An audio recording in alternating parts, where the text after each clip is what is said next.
Hello? Hello? Hello guys, this is me.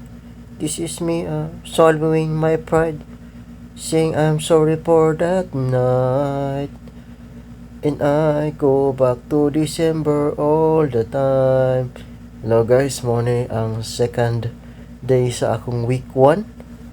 So first exercise, nag-try ko deadlift 120 kilos for 7 reps.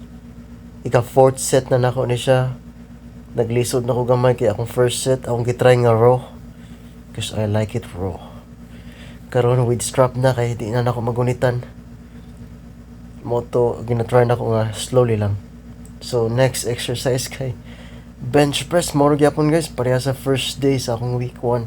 60 kilos pero karon kay 50 reps ra. Nya gitry na ko nga 3 second pause sa ubos.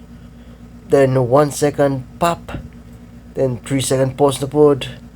Gina-follow na akong technique sa mga pro. Pero if na mo yung mga tip, feel free to comment guys kay unahan po ko makig-friends. Muna guys, try na ko nga medyo gamay ang leg drive. Murag need kong tips sa leg drive bay. Next kay accessories na ko. Gina-try na ko nga rows. Mura ni siya gimimic ang T-bar nga row pero mas stable ni siya kay supported ang chest. So ginatry na ako ma-feel sa akong upper back. Hantod. Mas squeeze na ako sa top niya, gina-slowly na ako down or slowly na ako panaog. Alright, very good squeeze. Dire guys, kaya nag-posing mi sa akong migo nga siya share. 21 years old pa na siya. So dire nag-try mig pull up, posing dagan. Workout gamay. Down. Dire ka second rep na namo. Up. Shit. Up. So good. Yes. Yes, I feel it in the back. Up. Grabe kay maka-counting ang among counter na kay once. Tarong na count. Dire guys, di na ako kaya guys. Ning una na ako give up.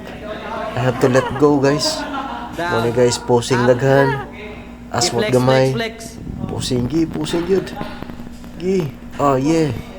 Oh yeah. Yawag mga lukot mga panay. Dako na kay miglawas guys. Pagamay na kaya nga mo ang kuan. Front Talong. front lap spread. Gincha na.